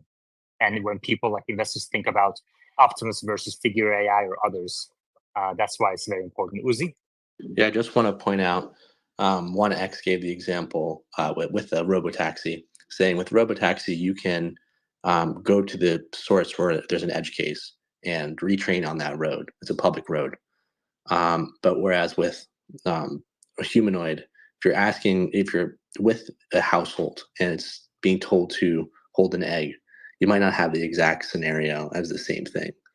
And even with teleoperation compared to just driving on the roads. So, I mean, I would love for there to be a clear, direct relationship, but I think you're right, somewhere in the middle. We have 5 minutes to go, and we are at 177 likes. So I don't know if we're going to make it today, but let's go to, we have a new speaker, but before him, let's go to Alexander, then DGM. Okay, do anyone know how many % of Tesla's current training compute is used for Optimus?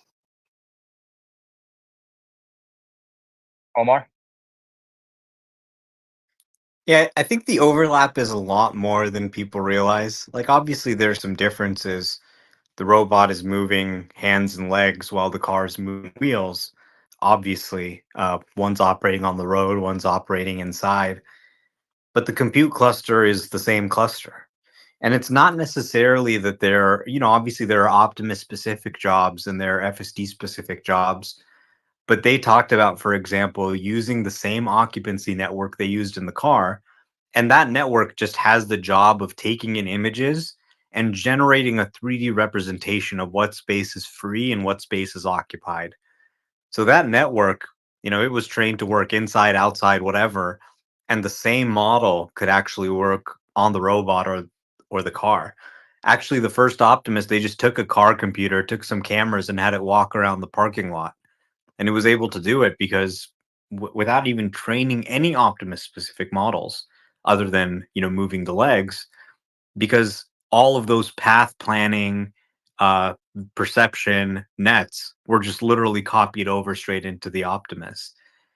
So I think obviously they haven't disclosed this, but you'd have to guess that probably Optimus is, less than 20% of their training compute, given that FSD is much more important. But in terms of the chip, it's the same chip that goes in the car. In terms of the training cluster, it's the same training cluster build out that supports models on both. And it's really the same techniques that they're using that they've leveraged and used and perfected in the real world, right? The experience of having millions of cars and actually making millions of cars work in the real world. That is really what carries over directly to Optimus. Alexander, any final comments on the topic? Yeah, I watched Brett Adcock's latest video or latest interview on Herbert's channel, and he said they weren't compute constrained when it comes to training. In fact, they got all the H100s they need from Microsoft. Well, of course you're going to say that, Alexander. Of course you're going to say that. Like, you have to be very careful about CEO comments. The thing is, like, yeah, we're going to talk about this more. I'm going to watch the interview between the two spaces, and we're going to talk about it more in the AI amateur space tonight. DGM? When will FSD be available on the Tesla Semi? Omar? Well, it'll probably be sometime after the Tesla Semi is available for normal people to buy or normal companies. Yeah. Yeah, I think, yeah, exactly. But I mean, if there's any indication, Cybertruck, like if Tesla is able to do FSD so well on Cybertruck so quickly, I don't see why Semi wouldn't work also. All Tesla vehicles will have FSD, including the Semi. And I predict that 5 to 10 years from now, more than 50% of Tesla network revenue will come from freight shipping on the Semi rather than consumer rideshare. DGM, is this the first time you're speaking? Yes, sir. Well, thanks for coming up. I do read your replies. I know you're kind of in the middle of the ground, not too happy about certain things, but it's good to have you in the speaker board, and you're welcome to come up again. And we have a couple minutes left. And it doesn't look like we're going to make it on the Lex today. So I will see you guys again on AI Amateurs, 8 p.m. Eastern, 7 p.m. Central, 5 p.m. Pacific. We're going to talk about OpenAI's fundraising. We're going to talk about safety bill from California, Figure AI versus Optimus, and probably going to be some 10-10 comments as well. And I look forward to seeing you all in a few hours in that space. Take care, everybody, and enjoy the rest of your day.